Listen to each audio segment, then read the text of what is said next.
نحمده ونصلي على رسوله الكريم اما بعد فاعوذ بالله من الشيطان الرجيم بسم الله الرحمن الرحيم رب اشرح لي صدري ويسر لي امري واحلل عقدة من لساني يفقهوا قولي۔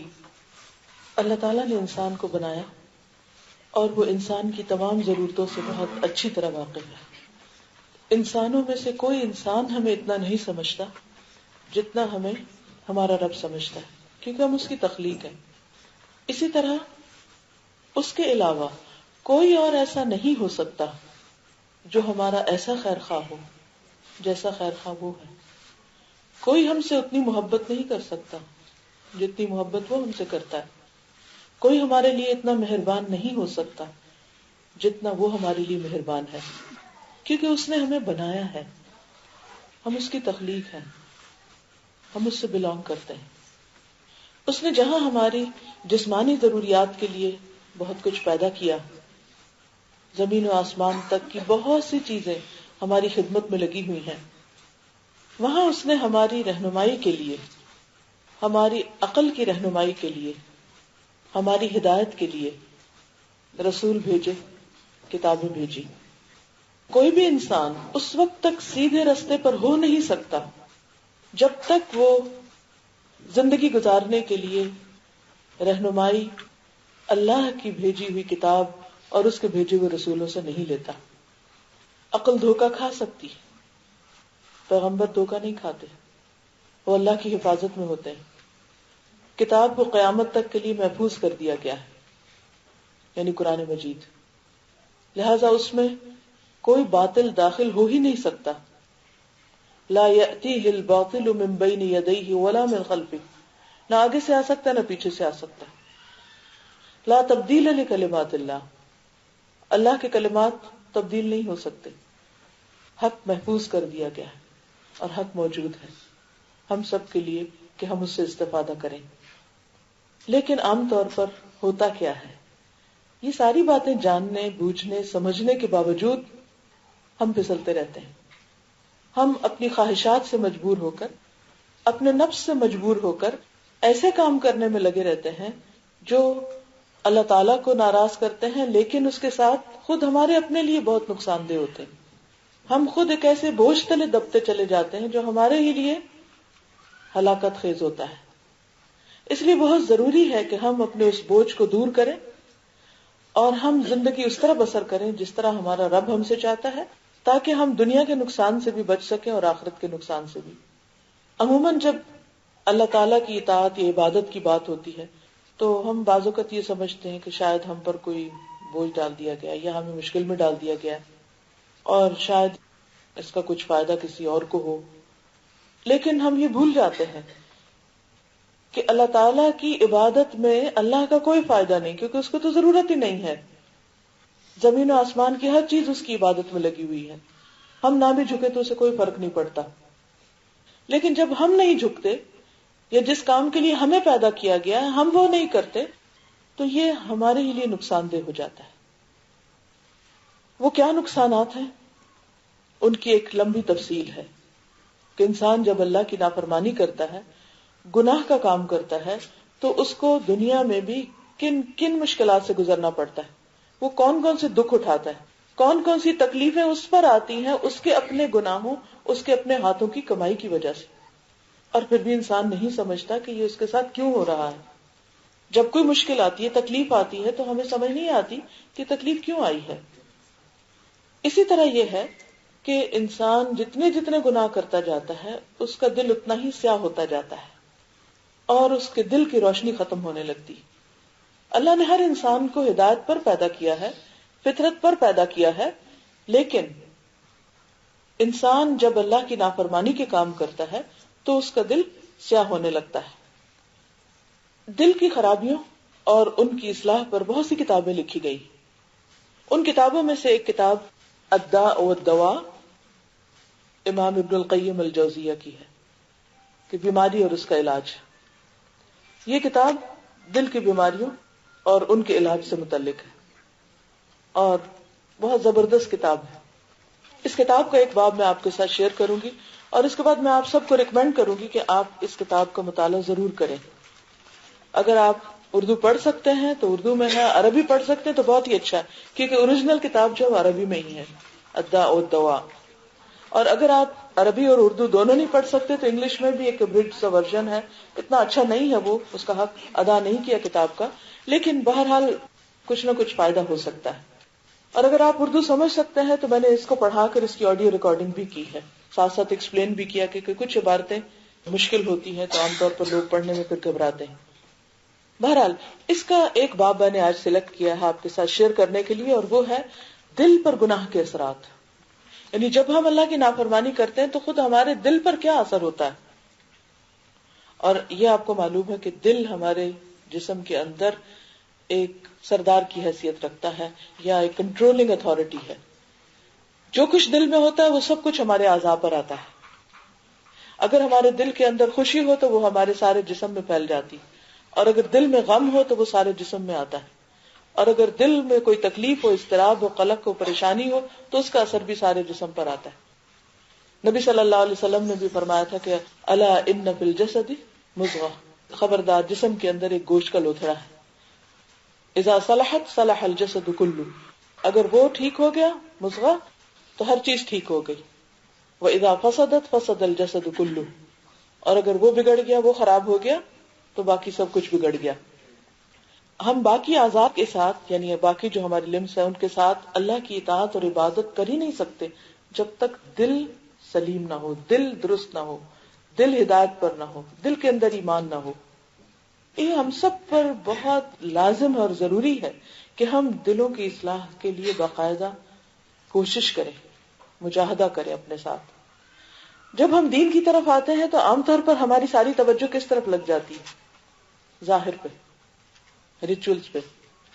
مجھے اس سے انکار نہیں ہونا چاہیے، وہ بھی دین کا ایک حصہ ہے. اللہ کی مرضی کے مطابق جتنے بھی کام ہو سب عبادت ہے. لیکن اگر دل خراب ہے، نیت خراب ہے، اخلاص کی بجائے ریاکاری ہے، ایمان کی بجائے نفاق ہے، دل کی سلامتی کی بجائے وہاں پر مرض ہے، جیسے سورۃ البقرہ کے شروع میں آتا ہے فی قلوبہم مرض، منافقین کے بارے میں کہ ان کے دلوں میں بیماری ہے. فزادہم اللہ مرضا، تو اللہ نے ان کی بیماری کو اور زیادہ بڑھا دیا ہے. تو دل کی بیماری منافقت کو جنم دیتی ہے، اور جب انسان گناہ کرتا ہے تو دل بیمار ہوتا ہے، اور دل بیمار ہو تو انسان کے ایمان میں کمزوری آ جاتی ہے، اور جب کمزوری آتی ہے تو انسان کے اعمال کے اندر روح نہیں رہتی، وہ درست نہیں ہوتے. تو اس لیے اگر دل خراب ہے تو اس کا مطلب یہ ہے کہ ہر چیز خراب ہے. تو یہ بہت فکر مند ہونے کی ضرورت ہے. ویسے فزیکلی اگر کسی کے دل میں کوئی تکلیف ہو تو انسان فوراً دوڑتا ہے اور علاج کرتا ہے، پورا لائف سٹائل تبدیل کر لیتا ہے تاکہ دل سلامت ہو، دل صحت مند ہو. تو اگر روحانی طور پر دل بیمار ہے تو ہم کیوں سوئے ہوئے ہیں؟ ہم کو جاگنے کی ضرورت ہے. تو آئیے دیکھتے ہیں کہ دل بیمار کیوں ہوتے ہیں، یعنی گناہوں کی وجہ سے. تو گناہ کیسے کیسے اثرات ڈالتے ہیں. یہ لکھتے ہیں کہ معاصی اور گناہوں پر اللہ تعالیٰ نے جو عقوبتیں اور سزائیں مقرر فرمائی ہیں ان پر غور کیجیے، ان کے اسباب پہ نظر ڈالیے، پھر ان کی وجہ سے اپنے آپ کو گناہوں کے چھوڑنے کی طرف بلائیے. یعنی کہ اگر یہ کنیکشن سمجھ میں آ جائے، پورا سرکل اگر آپ کی سمجھ میں آ گیا ہے کہ گناہ کی وجہ سے دل بیمار ہے تو سارے اعمال خراب ہیں، تو پھر ہم ضرور کوشش کریں گے اپنے اعمال کی درستگی کے لیے کس کی طرف؟ دل کی صحت کی طرف. اور پھر دیکھیے کہ روٹ کیا ہے، کیوں بیمار ہے دل. کیونکہ یا تو دل ایمان سے بھرپور ہوگا، یا اس کے اندر نفاق ہوگا، یا وہ روشن ہوگا، یا وہ اندھیرے میں ہوگا، یا وہ قلب مطمئنہ ہوگا، یا وہ قلب مضطرب ہوگا، یا وہ قلب ایسا ہوگا کہ جس کے اندر اللہ پر توکل، یقین اور اعتماد ہوگا، یا وہ شیکی ہوگا اور انسان اللہ کے بارے میں شک میں ہوگا، یا اس کے جب دعا بھی کرے گا تو اس میں بھی روح نہیں کہ میری تو دعا شاید قبول نہ ہو. تو ہم سب کو اپنا اپنا جائزہ لینا ہے اور روٹ کاز دیکھنا ہے کہ کیا چیزیں ہیں، کون سی چیزیں ہیں، اسباب کیا ہیں کہ جس کی وجہ سے میرا دل مطمئن نہیں.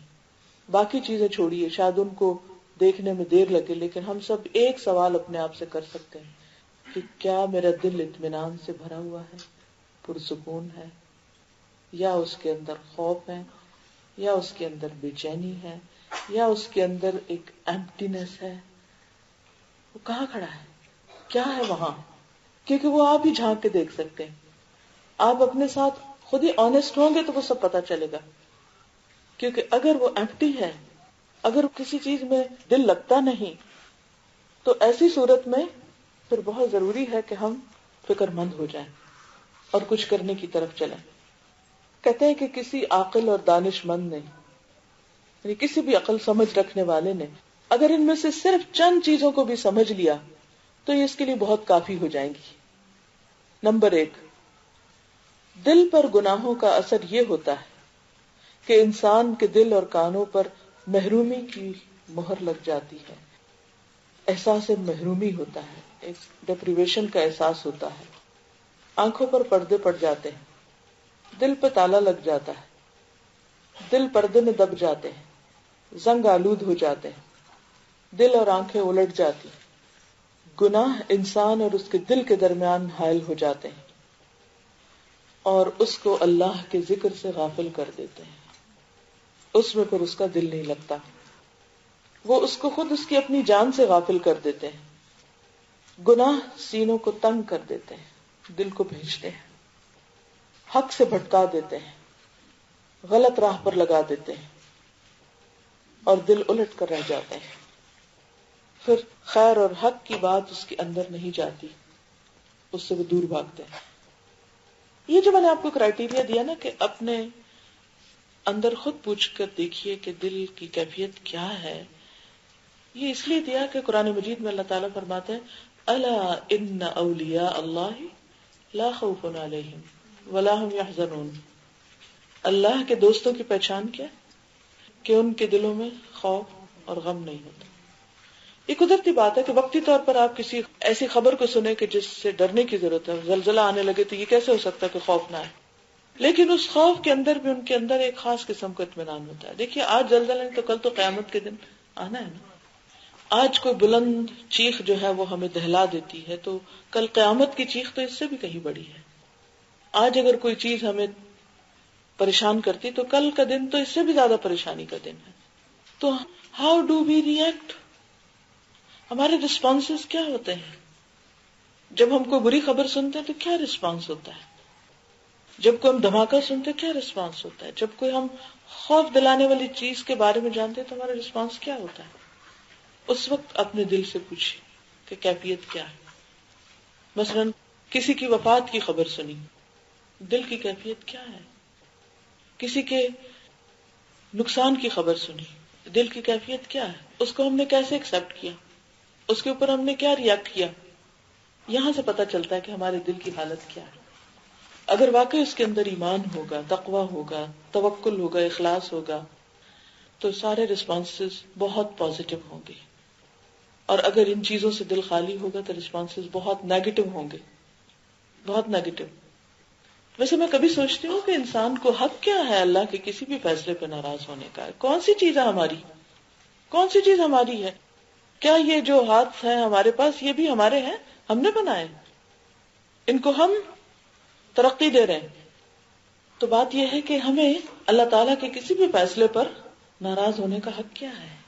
اگر وہ کوئی بھی چیز ہم سے لیتا ہے تو وہ لے سکتا ہے، وہ چاہے تو ہماری ساری اولاد لے جائے، ہمیں ناراض ہونے کا کوئی حق نہیں. ٹھیک ہے، اولاد کی محبت اس نے ہمارے دل میں ڈالی، اور اگر اس میں سے کوئی چیز جدا ہو جاتی ہے ہم سے تو آنسو بہنا ایک دل کی نرمی کی علامت ہے. لیکن زبان سے کوئی ایسا لفظ نہیں نکلے گا کہ جس سے وہ ناراض ہو. اگر جو مال اس نے دیا وہ واپس لے لے تو ہمیں ناراض ہونے کا کوئی حق نہیں ہے. دل میں پھر بھی رضامندی ہوگی. الا ان اولیاء اللہ لا خوف علیہم ولا هم يحزنون. غم آئے گا لیکن وہ اللہ سے غافل نہیں کرے گا. خوف آئے گا لیکن وہ اللہ کے قریب کرے گا. یہ پہچان ہے قلب سلیم کی کہ ہر چیز انسان کو، ہر حادثہ ہر پریشانی، ہر دکھ، ہر مصیبت انسان کو مزید اللہ کے قریب کرنے والا ہوتا ہے. لیکن اگر ایسا نہ ہو تو پھر کیا ہوتا ہے؟ ہر تکلیف، ہر مشکل انسان کو اللہ سے اور دور دور دور دور کرنے لگتی. یہی علامت ہے دل بیمار ہونے کی اور اللہ کی ناراضگی کی. کیونکہ جب بندہ اللہ سے ناراض ہوتا ہے تو اللہ تعالیٰ اس سے ناراض ہوتے ہیں. لیکن جب بندہ اللہ کے فیصلوں پہ راضی ہوتا ہے تو اللہ تعالیٰ اس سے بڑھ کر اس سے راضی ہوتے ہیں. تو دلوں کی 4 قسمیں ہیں. حذیفہ بن یمان سے روایت ہے، القلوب 4، دل 4 قسم کے ہیں. قلب اجرد، پہلا دل جو بے داغ دل ہے، جس کے اندر چراغ کی روشنی چمکتی ہے، یہ مومن کا قلب ہے. مومن کا دل اللہ کے نور سے منور ہوتا ہے.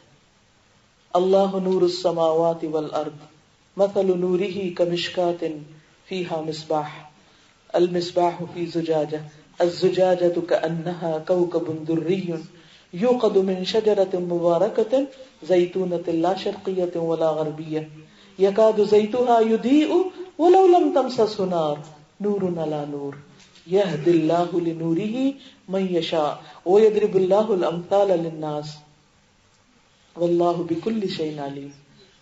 تو بات یہ ہے کہ ہمیں یہ دیکھنا چاہیے کہ کیا واقعی ہمارا سینہ وہ طاق ہے کہ جس کے اندر دل ایک چراغ کی طرح ہے، جس میں ایمان ہے اور جس کو علم کی روشنی، علم کا تیل مل رہا ہے، اور پھر وہ ایسی روشنی ہے کہ جس سے وہ خود ہی اندر منور نہیں بلکہ وہ شعائیں اور وہ وائب دوسروں تک بھی جاتی، وہ دوسروں کو بھی منور کرتی. تو پہلی قسم کا دل ہے وہ دل جو روشن ہوتا ہے، جو اللہ سے کنیکٹڈ ہوتا ہے، جسے براہ راست ایک روشنی مل رہی ہوتی ہے. دوسرا دل قلب مغطا، جس پر پردے پڑے ہوئے ہوتے ہیں. جیسے بنی اسرائیل نے کہا تھا نا کہ وقالوا قلوبنا غلف، کہ ہمارے دل پردے میں ہیں. یہ دل کافر کا دل ہے جس تک کوئی روشنی نہیں جاتی، ہدایت کی بات اندر جاتی ہی نہیں. اچھی سے اچھی بات اس کو بتاؤ سمجھ میں نہیں آئی، اسے قبول نہیں کرے گا. تیسرا قلب منکوس، الٹا دل، منافق کا دل. اور چوتھا وہ قلب جس میں ایمان اور نفاق ساتھ ساتھ ہے اور ہر چیز اپنی طرف کھینچتی. یہ اس شخص کا دل ہے کہ وہ جس ماحول میں جاتا ہے، اگر ایسی مجلس میں جائے جہاں ایمان ہے، جہاں لوگ نیک کام کریں تو وہ ادھر کھینچنے لگتا ہے. لیکن جب وہ کسی اور مجلس میں جاتا ہے جہاں پر لوگ دنیا کی باتیں کر رہے ہیں تو وہ اس میں ڈوب جاتا ہے. پھر جو چیز غالب آ جائے وہ اسی کے ساتھ ختم ہوتا ہے. یعنی یا ایمان غالب آ جاتا ہے یا پھر نفاق غالب آ جاتا ہے.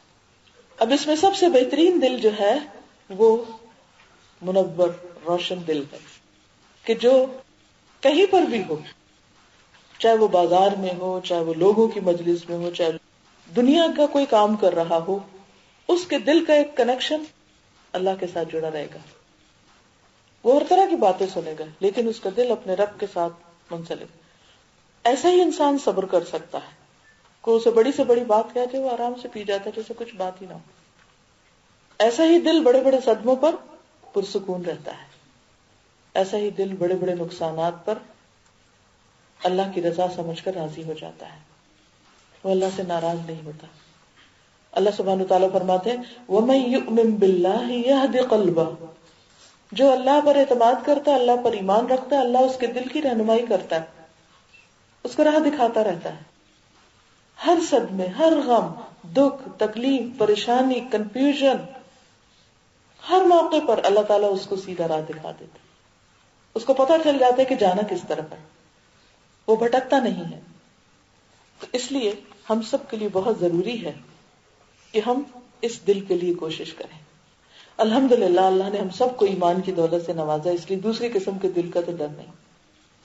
ہاں، دل کی ہدایت کے لیے کثرت سے دعا مانگنی چاہیے. نبی صلی اللہ علیہ وسلم کے بارے میں حضرت ام سلمہ سے پوچھا گیا کہ سب سے زیادہ کیا دعا مانگتے تھے آپ؟ تو انہوں نے کیا بتایا؟ آپ دعا مانگتے تھے اللہم یا مقلب القلوب ثبت قلبی علی دینک، اے اللہ جو دلوں کو الٹ پلٹ کرتا ہے میرے دل کو دین پر جما دے، یعنی اس کو حق پر ثابت کر دے، وہ سیدھا رہے. اگر اللہ کے رسول صلی اللہ علیہ وسلم اپنے دل کے لیے یہ دعا مانگتے تو ہمیں کیا کرنا چاہیے؟ کوشش کے ساتھ ساتھ یہ دعا کثرت سے مانگنی چاہیے. تیسری چیز جو ہے نفاق، جس میں انسان کے اندر قطعاً دین سے کوئی دلچسپی نہیں ہوتی، اگر ہو بھی تو صرف ظاہریت کی حد تک تھوڑی بہت، کسی کو مجبور کرنے پہ تھوڑا سا کچھ کر لیا، اور جب اپنی مرضی پہ ہوئے تو دین سے کسی قسم کا کوئی انٹرسٹ نہیں. یہ تو انتہائی خطرناک چیز ہے، کیونکہ یہ منافق کا دل ہے، اور اس دل کے بارے میں اللہ تعالیٰ قرآن مجید میں فرماتے ہیں کہ ان کے دلوں میں بیماری، یہ بیماری ان کو دین کے معاملے میں دلچسپی لینے ہی نہیں دیتی. یہ بالکل ایسے ہی آپ دیکھیے کہ جیسے ایک بیمار شخص ہوتا ہے نا تو اس کی زبان کا ذائقہ بدل جاتا ہے، اسے آپ کچھ بھی کھلائیں تو وہ کیا کہتا ہے؟ بے مزہ ہے، مزہ نہیں آتا اس کو. تو اسی طرح جو منافق کا دل ہوتا ہے اس کو اللہ کے ذکر میں مزہ نہیں آتا، دین کی بات میں مزہ نہیں آتا، دین کی مجلس میں اس کا دل نہیں لگتا، وہ وہاں بیٹھ کر بھی پریشان رہتا ہے، بے چین رہتا ہے کہ کب یہ سب کچھ ختم ہو. مسجد جانے کو دل نہیں مانے گا اس کا، قرآن پڑھنے کی طرف دل نہیں راغب ہوگا. اسی لیے آپ دیکھیے کہ سورۃ الناس میں کیا آتا ہے؟ قل اعوذ برب الناس ملک الناس الہ الناس من شر الوسواس الخناس الذی یوسوس فی صدور الناس من الجنۃ والناس. اس میں آپ دیکھیے کہ صدور کی بات ہے، سینے کی بات ہے، جس کے اندر دل ہے. تو شیطان کا ایکسس کتنا ہے؟ بس وہ سینے تک جاتا ہے جس کے اندر دل ہے.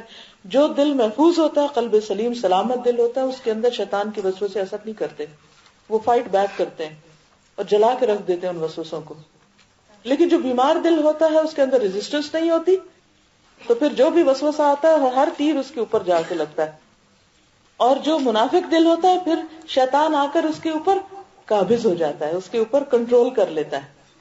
اور یہی وہ کیفیت ہوتی ہے کہ جس میں آپ اگر کسی کو بعض اوقات جیسے بچے ہیں، اگر ان کو آپ دین کی طرف نہیں بلاتی، بہت لیٹ ایج میں اگر آپ ان کو دین کی باتیں بتانے لگتے ہیں تو ان کا ریئیکشن آپ نے دیکھا ہوگا کہ وہ کتنا ریبیل کرتے ہیں، سننا ہی نہیں چاہتے. تو یہ جو بیمار دل ہوتا ہے وہ حق کی بات، خیر کی بات، بھلائی کی بات سننا ہی نہیں چاہتا، اس سے سخت بیزار ہوتا ہے. اور جو چوتھی طرح کا دل ہے جس میں دونوں چیزیں ساتھ ساتھ چل رہی ہیں، دونوں چیزیں برابر میں ہیں، کبھی ایمان غالب آ جاتا ہے، کبھی نفاق غالب آ جاتا ہے، اکثریت کا حال یہی ہوتا ہے. اسی لیے ہم میں سے بہت سے لوگ بار بار یہ شکایت کرتے ہیں کہ ہم بہت پھسل جاتے ہیں، ہم سوچتے ہیں ہم ٹھیک کریں، ہم اپنے ساتھ عہد کرتے ہیں، پھر پھسل جاتے ہیں، پھر پھسل جاتے ہیں، تو کیا کریں؟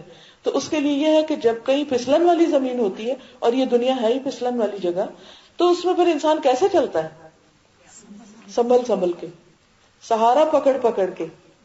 حتیٰ کہ جیسے ایک پہاڑ چڑھنا ہوتا ہے تو آپ نے کلائمبرز کو دیکھا ہوگا کہ کس طرح رسیاں پکڑ پکڑ کے آخر چڑھ ہی جاتے ہیں. بس آپ یہی سمجھیے کہ اس زندگی میں بھی ہمیں اسی طرح اس پھسلن میں رسیاں پکڑ پکڑ کے کبھی اس کو پکڑا، کبھی اس کو پکڑا، کبھی اس کو پکڑا، پکڑ پکڑ کے اوپر چڑھتے جانا ہے. اور اس کے لیے کیا ضروری ہوتا ہے؟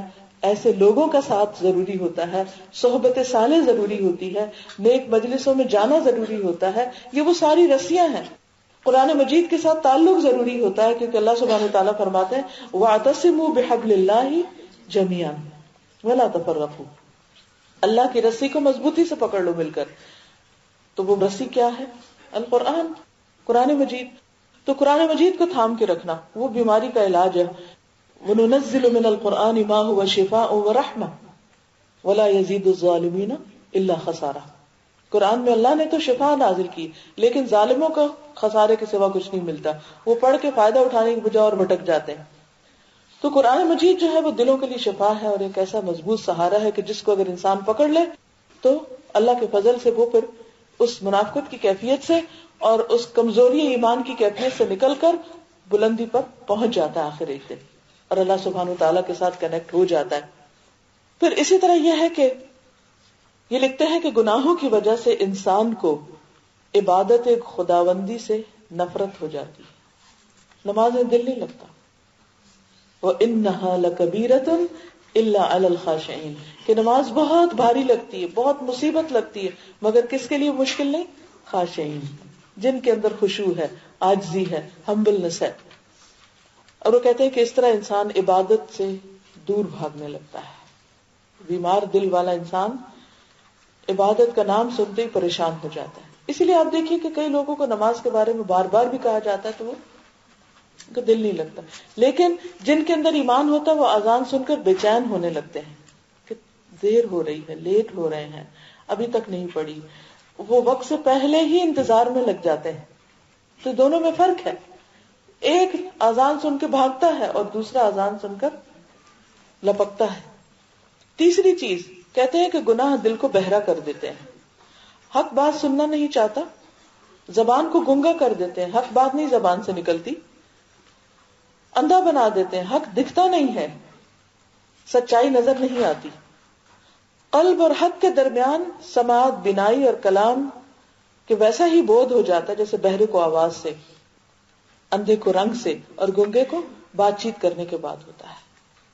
قرآن پاک میں اللہ تعالیٰ فرماتے ہیں فَإِنَّهَا لَا تَعْمَى الْأَبْصَارُ وَلَكِنْ تَعْمَى الْقُلُوبُ الَّتِي فِي الصُّدُورِ. بات یہ ہے کہ آنکھیں اندھی نہیں ہوتی بلکہ دل اندھے ہو جاتے ہیں جو سینوں میں ہیں. یعنی آنکھیں تو دیکھ رہی ہیں مگر آپ نے دیکھو گا ہر بندے کا دیکھنا فرق ہوتا ہے. ایک ہی واقعہ ہوتا ہے، ایک ہی خبر ہوتی ہے، آپ پڑھتے ہیں تو کچھ اور منہ سے نکالتے، دوسرا پڑھتا ہے کچھ اور منہ سے نکال رہا ہوتا ہے. فرق کس چیز کا ہے؟ ایک شخص ایک چیز کو دیکھ کر ایک سبق سیکھتا ہے، دوسرے کو کوئی سبق اس میں نظر نہیں آتا، اس کی نگاہ عبرت والی نہیں ہوتی. آنکھیں تو دونوں کی دیکھتی، ہو سکتا ہے اس کی اینک کا نمبر کم ہو آپ سے اور آپ کی اینک کا نمبر زیادہ ہو، لیکن اس کے باوجود وہ دل کے نور اور بصیرت سے آپ وہ کچھ دیکھ رہے ہو کہ جو دوسرا بغیر اینک کے، جس کو ضرورت ہی نہیں اینک کی، وہ نہ دیکھ پائے. تو کمزوری کہاں ہے؟ وہ دل میں ہے. اندھا پن دل کے اندر ہے، وہاں سے نظر نہیں آ رہا.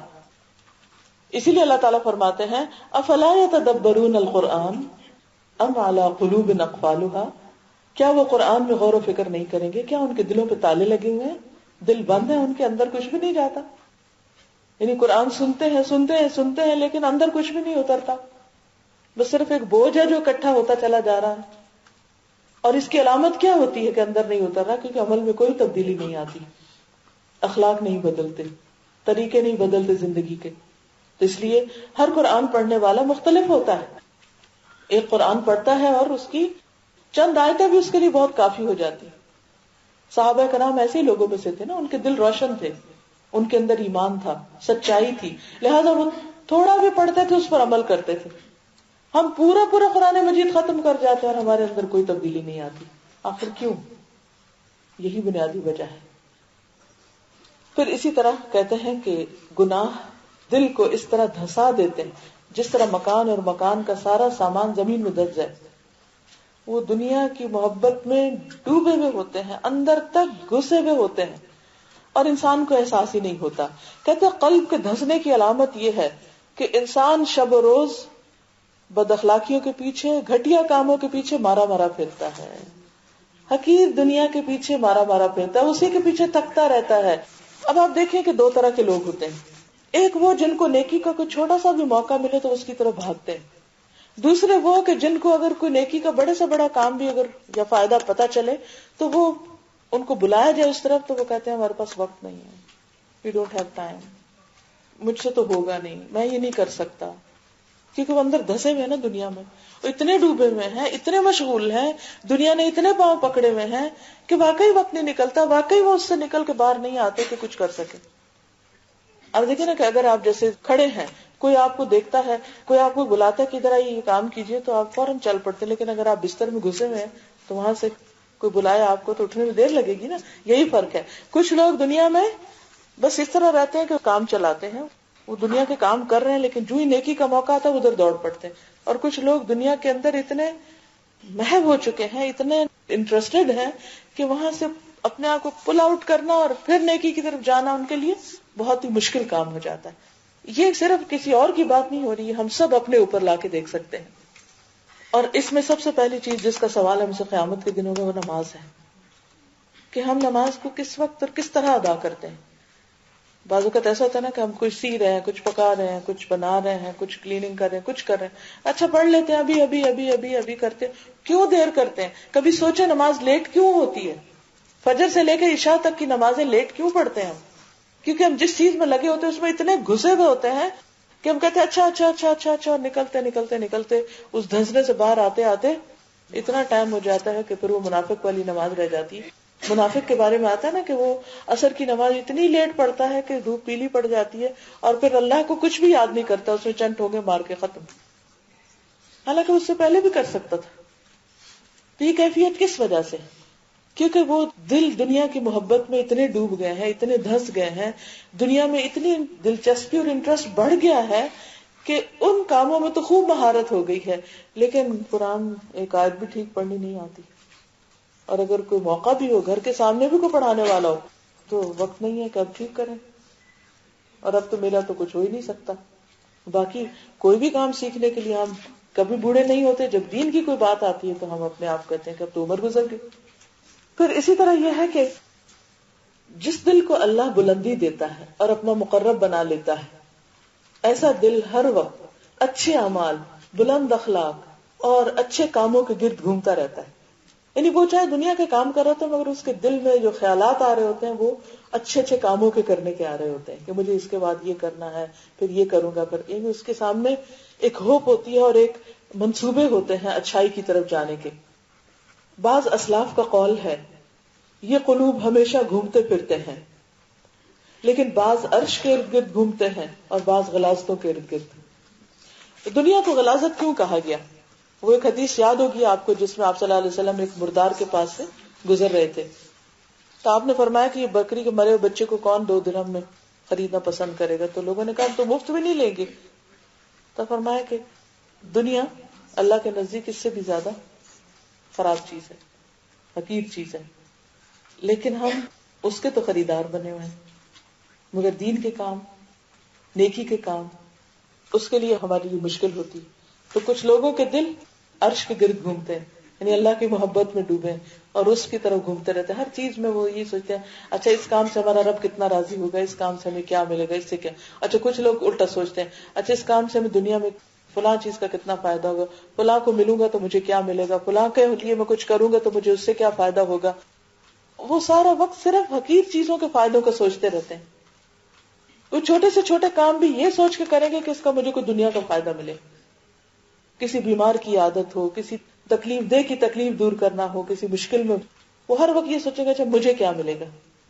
جس شخص کو یہ یقین ہو جائے کہ ہمارا رب وہ ہے جو ذرہ برابر بھی نیکی کو ضائع نہیں کرتا، وَمَن يَعْمَلْ مِثْقَالَ ذَرَّةٍ خَيْرًا يَرَهُ، ایک ڈاٹ کے برابر بھی اگر نیکی کے کسی، یعنی اگر آپ نے ایک سینٹنس لکھا ہے اور اس میں کسی نے ایک اچھا نیکی کا سینٹنس لکھا اور آپ نے صرف ڈاٹ ڈالا تو آپ کو ڈاٹ کا بھی اجر مل جائے گا، وہ اس کو بھی ضائع نہیں کرے گا. تو جس شخص کو یہ یقین ہو وہ نہ چھوٹی نیکی کو چھوڑے گا نہ بڑی کو، وہ موقع دیکھے گا اچھا میرے کنٹریبیوشن اس میں ایک ڈاٹ کا، میں یہ ڈاٹ ہی ڈال دوں کیونکہ میرا رب تو ڈاٹ کو بھی وزن دے گا. ایک لقمہ بھی احد پہاڑ برابر ہو جائے گا جو صدقہ خیرات کا انسان کرتا ہے.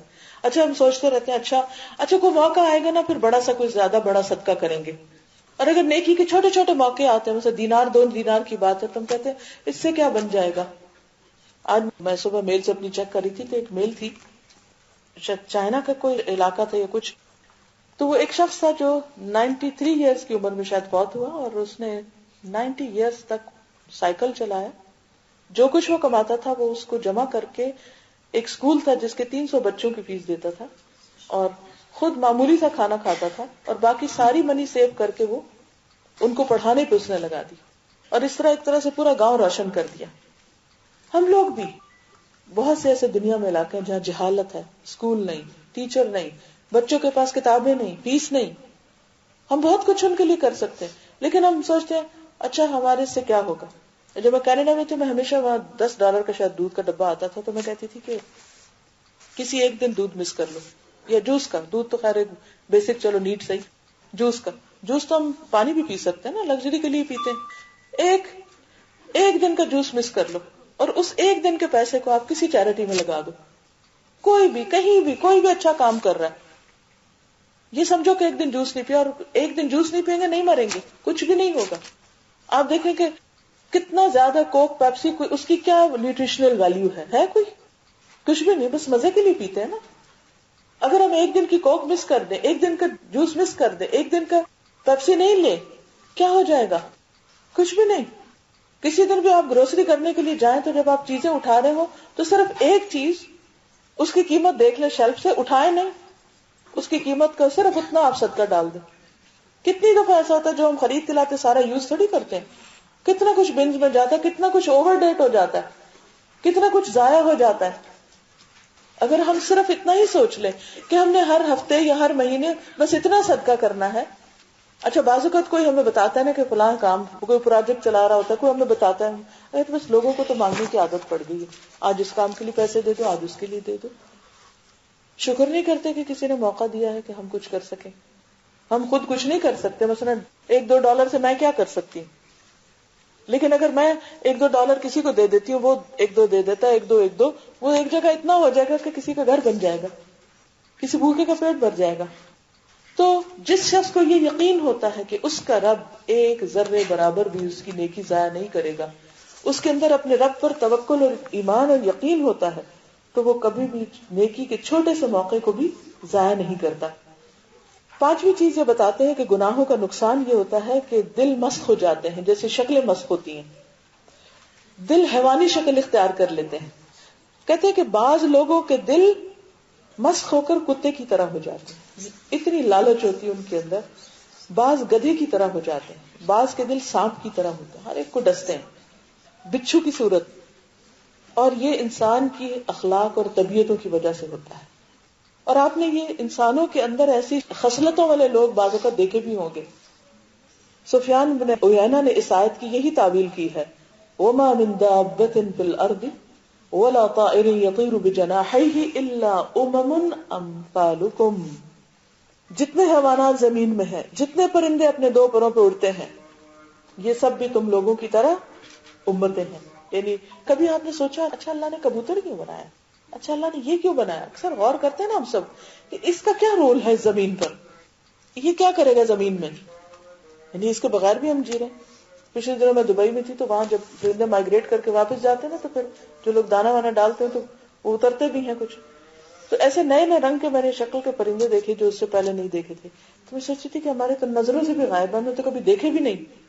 کبھی کبھی بائی چانس انسان کسی ایسے علاقے میں ہوتا ہے, جگہ میں ہوتا ہے جہاں کچھ نئی چیز دیکھتا ہے, تو کہتی کہ ہمیں تو پتہ ہی نہیں اللہ نے یہ سب بنایا کیوں, کوئی وجہ ہوگی نا بنانے کی, کیونکہ اللہ تعالیٰ کا کوئی بھی کام بیکار نہیں.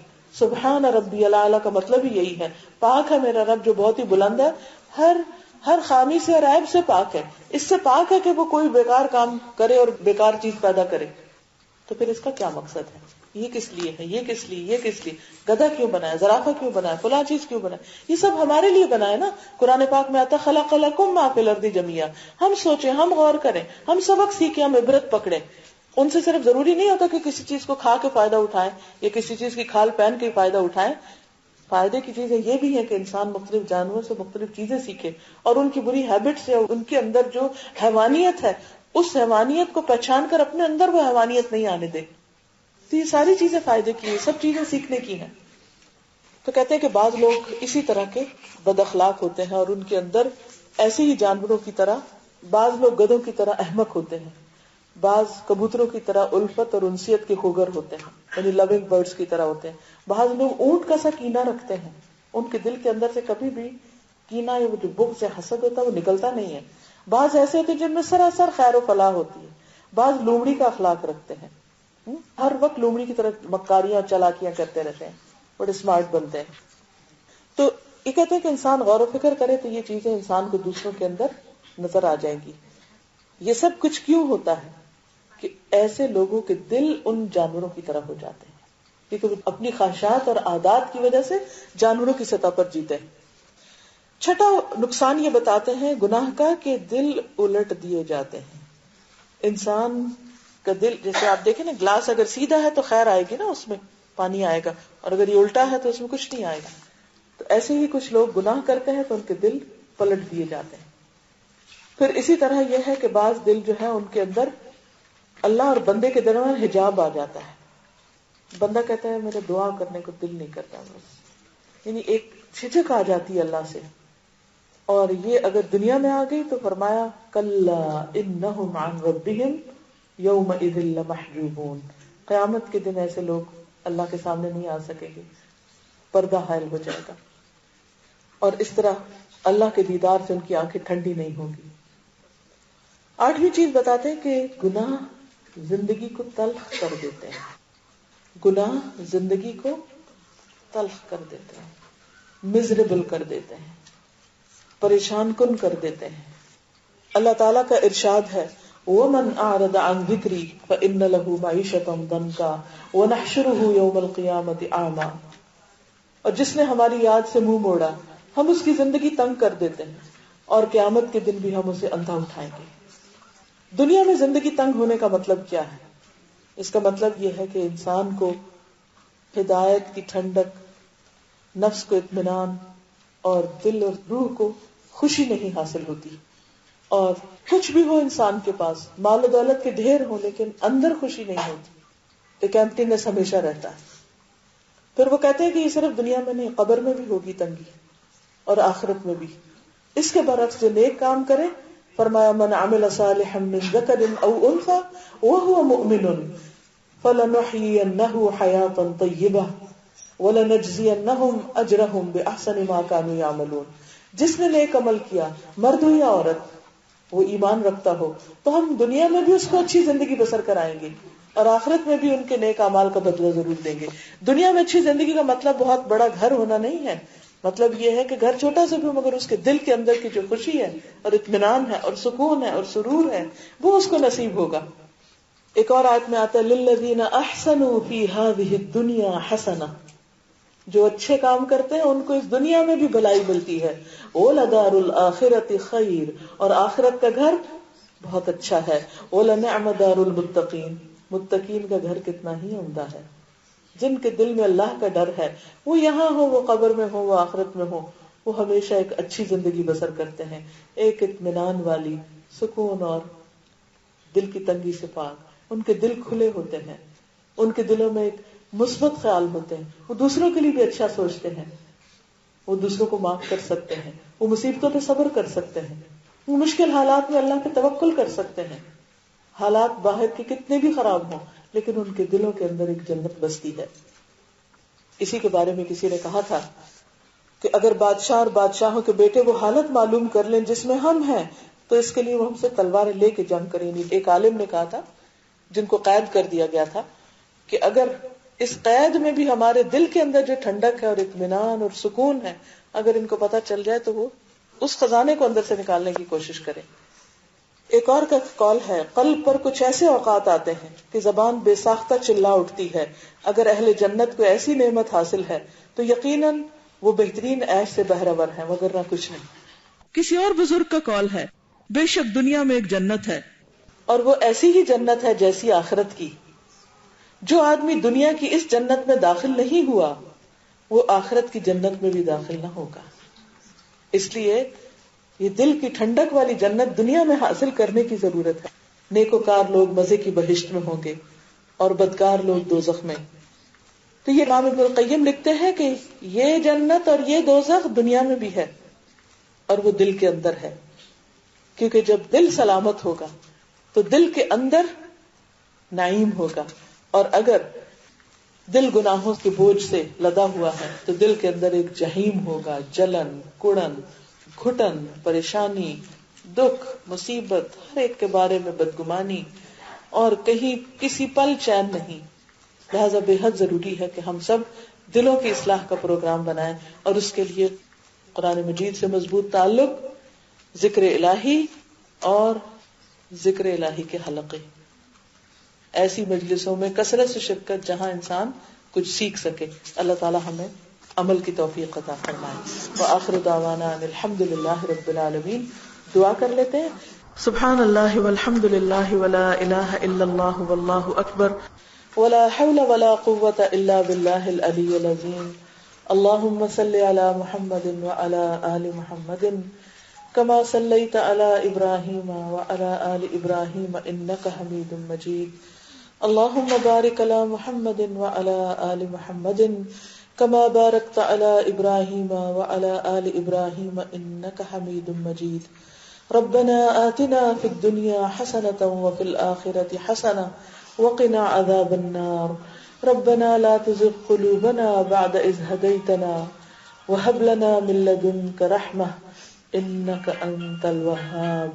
ربنا هب لنا من أزواجنا وذرياتنا قرة أعين واجعلنا للمتقين إماما ربنا لا تؤاخذنا إن نسينا أو أخطأنا ربنا ولا تحمل علينا إصرا كما حملته على الذين من قبلنا ربنا ولا تحملنا ما لا طاقة لنا به واعف عنا واغفر لنا وارحمنا أنت مولانا فانصرنا على القوم الكافرين ربنا هب لنا من أزواجنا وذرياتنا قرة أعين واجعلنا للمتقين إماما يا حي يا قيوم برحمتك نستغيث اللهم إنا نسألك من الخير كله عاجله وآجله ما علمنا منه وما لم نعلم ونعوذ بك من الشر كله عاجله وآجله ما علمنا منه وما لم نعلم اللهم إنا نعوذ بك من جهد البلاء ودرك الشقاء وسوء القضاء وشماتة الأعداء اللهم لا مانع لما أعطيت ولا معطي لما منعت ولا ينفع ذا الجد منك الجد لا حول ولا قوة إلا بالله لا إله إلا الله لا إله إلا الله لا إله إلا الله یا رب العالمین یا ارحم الراحمین، جو کچھ ہم نے پڑھا سیکھا ہے ہمیں اس پر عمل کی توفیق عطا فرما. اللہ ہمارے دلوں کو صحت عطا کر، اللہ ہمارے دلوں کی ساری بیماریاں اور نفاق دور کر دے، ہمیں ایمان نصیب فرما، اخلاص نصیب فرما، اپنے پر توکل اور یقین نصیب فرما. اللہ قرآن مجید کی سچی محبت عطا فرما اور اس کو ہمارے دلوں کے اندر اتار دے، ہمارے عمل میں تبدیلی آ جائے اور ہماری آخرت سمجھ جائے. ربنا آتنا فی الدنیا حسنۃ وفی الآخرۃ حسنۃ وقنا عذاب النار.